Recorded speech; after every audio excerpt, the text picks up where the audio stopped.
Hi, and thanks for joining me today. I'm Cheryl Butler, and you're listening to the Mighty Mommy's Quick and Dirty Tips podcast, which will help make your life as a parent a little bit easier and a lot more fun. Welcome. Today's episode is number 525. The college admissions scandal is a teachable moment because with the majority of the attention on this mess being so negative, and that's totally understandable, there are some great learning moments here. So today, I'd like to focus on a few of those.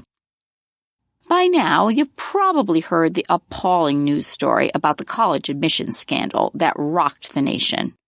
While most of us with kids applying to college were coaching from the sidelines, a select group of folks tried other tactics.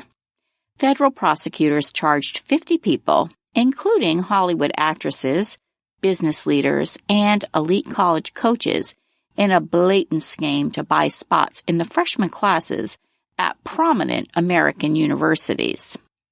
Dozens of parents paid millions of dollars in bribes, test scores were inflated, essays were falsified, and photographs were doctored. Not surprisingly, students, parents, faculty, and admissions counselors across the entire country are weighing in with disgust, disappointment, sadness, and most of all, anger. In the Los Angeles Times article, College Admissions Scandal shows how desperate the privileged are to keep it that way. A mother and former teacher from Oakland is so irate that she's already filed a $500 billion class action lawsuit against the defendants, saying that their kids got into top schools, but students like her son didn't. Not because he failed to work and study hard enough, but because wealthy individuals felt that it was okay to lie, cheat, steal, and bribe their children's way into a good college. In the New York Times piece, What Students Are Saying About the College Admissions Cheating Scandal, many students chimed in about how unfair this was to the hardworking, dedicated kids who worked their butts off for a chance at being accepted to a top-notch college. Student Ava Claus from Lakewood, Ohio, had this to say: "College admissions are cutthroat for a reason. Only the best and brightest should be admitted into the elite of schools. However, it seems that in many cases, wealth, power, and status are prioritized. This unfair and unfortunate precedent is sending a message to the students of America, a message about the competitive and money-driven world we live in. A world in which hard work doesn't always pay off, and there's no guarantee of success, especially when up against wealth. Is this the message we want to be sending to the students of our future?" However, as you know, Mighty Mommy is all about making lemonade out of lemons. So instead of harping on how wrong this situation is, I have 4 valuable lessons that will allow parents to make a teachable moment out of this public fiasco. The first one is the importance of perseverance and passion. The timing of this admissions scandal is conspicuous. The story broke just as thousands of high school seniors across the country were learning the fate of their college applications. Check your daily newsfeed and you'll see proud parents touting the news of Johnny's GPA, numerous acceptances, scholarships, and every other detail they can possibly boast about. Yes, I've done it myself. To date, none of my 8 kids have applied to an Ivy League college. Yet this heinous admissions debacle still infuriates me. Several of my children had significant speech delays, therefore placing them in a learning disabled category. They always had to work twice as hard just to process information and maintain average grades throughout high school, and gaining admission to a mid-level school was a challenge. But everything they did to accomplish their academic goals was done completely on their own merit. One of these kids of mine is heading to graduate school in the fall, and the intense pride I feel for all of her grit, determination, and sacrifice just to be part of the collegiate experience is something none of these cheaters will ever know. That's why when I read Inc.'s article, Why Many C Students End Up Most Successful, I practically stood up and cheered. The article focuses on brilliant or ambitious individuals, such as Mark Zuckerberg, Steve Jobs, and Walt Disney, who gave lackluster performances in the classroom but crushed it in real life. Author Ilya Pozin writes, "Every year, schools take time to honor the highest GPA and the most outstanding student in each grade, and doing so gives a false impression to young people in our society. The reality is that grades just aren't that important. This is why our world isn't run by valedictorians and straight-A students. For every CEO of a major company that graduated with a 4.0 GPA, there are scores more who did not. What matters in business and in life is pursuing goals with a sense of purpose, having ambition and directing that ambition toward a problem. Kudos to the students who persevere through adversity with their heart, soul, and tenacious effort, and not because they were given an opportunity on a silver platter. This lesson comes from valuable experience and cannot be bought for any price." The next lesson: life isn't fair. The most common reaction to this admissions scandal is, "It's just not fair." Of course it's not fair. That's a gross understatement. The bottom line is that there are hundreds of students who played by the rules, worked tirelessly, got the grades, and still didn't get into their top-tier universities because some privileged kid's family bought their spot.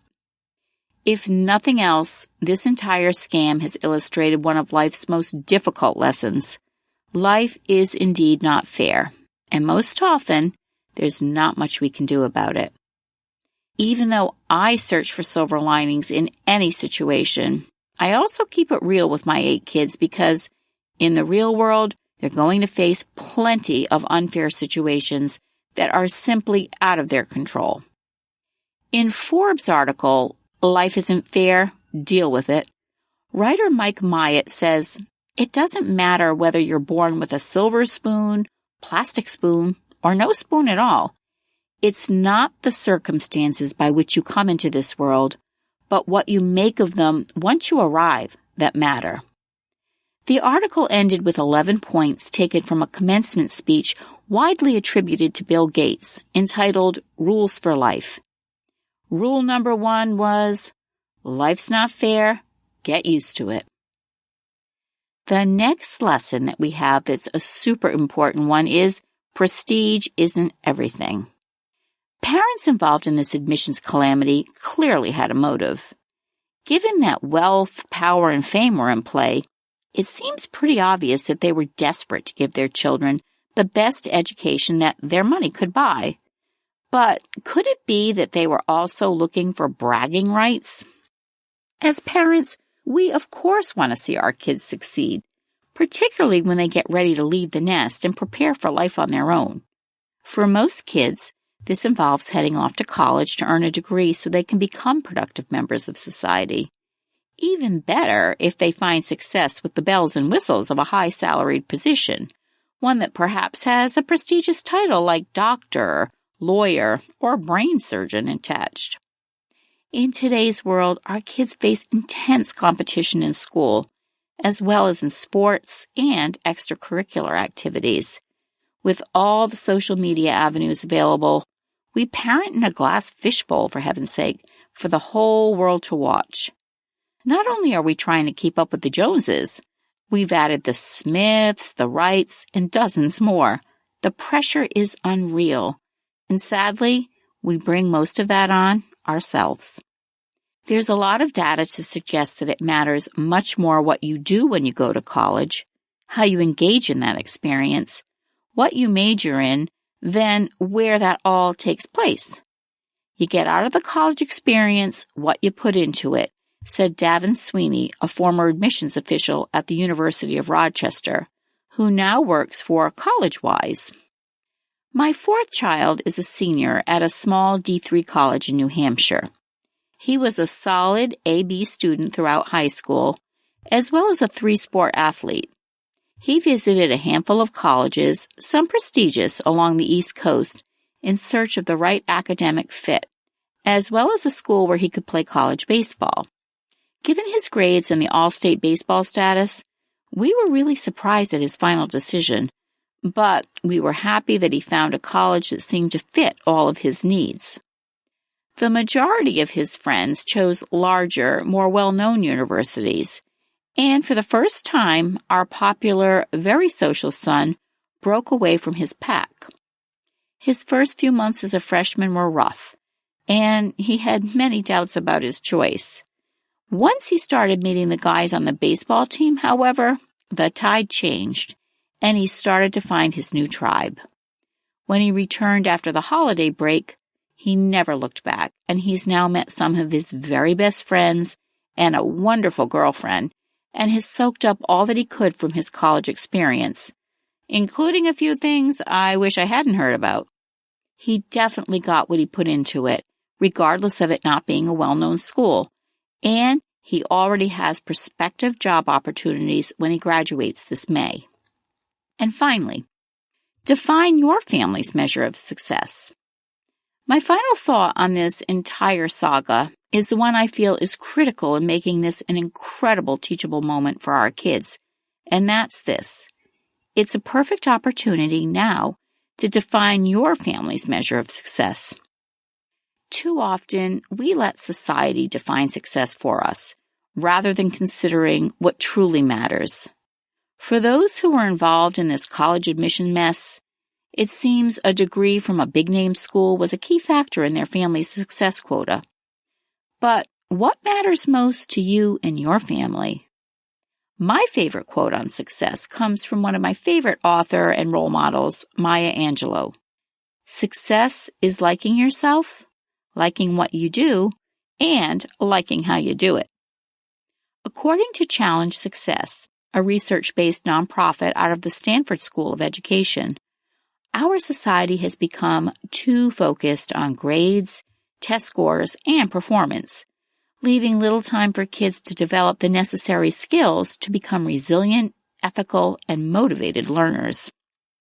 The organization created a two-step process to help families define their own success mission statement. I've listed their guidelines here, as I think this is a wonderful starting point to get families talking about what's really important in life. Step 1 was, ask yourself, when my children leave the nest, what attributes do I hope they'll have as they enter adulthood? And write down your answer in about 30 words. So here's an example list of success attributes that they have. Competent, self-reliant, sound decision maker. Core values rooted in kindness and hard work. A willing learner excited about life and its possibilities. Interpersonally skilled. Emotionally intelligent. Socially aware, responsible, and active. Step number 2. Now you identify 3 to 5 guiding principles that represent your bedrock values as parents. Consider guiding principles as the pillars that inform parenting decisions and provide a framework for how you can support your child's path to success. Here are 5 examples. Principle number 1, we believe in the primacy of family time. And for us, that means having regular family meals together, keeping weekends underscheduled, building connections with extended family, consciously creating memories. Principle number 2, we believe in hard work and effort. And for us, this means giving your best effort, focusing on working hard instead of what the results might be, taking risks, embracing mistakes, and developing resilience. Principle number 3, we believe in being kind to ourselves, others, and the earth. So for us, this means keeping wellness and balance in the forefront of daily life, developing a community of family and friends, showing generosity and gratitude in all that we do, and participating in good works. Principle number 4, we believe in developing and supporting our interests. So for us, this means reflecting on personal values and aligning life in accordance with them, doing activities that bring us joy, being a lifelong learner. And principle number 5, we believe life is a journey, not a race. For us, this means expressing gratitude regularly, enjoying the moment and seeing beauty in the little things, allowing downtime for reflection, and recognizing and accepting our flaws. What's your take on the college admissions scandal? Has it changed how your family will approach college? Please share your thoughts in the comments section at quickanddirtytips.com/mighty-mommy, or you can post your ideas on the Mighty Mommy Facebook page. You can also reach me by email at mommy@quickanddirtytips.com. If you have friends and family that would enjoy listening as well, I'd love it if you'd share the link to this podcast and refer them to the website, which again is www.quickanddirtytips.com/mighty-mommy. I hope you'll be able to focus on some of these teachable moments with your family, despite the truly horrific reason we had to learn about this college admission mess. As always, thanks so much for listening, and until next time, happy parenting.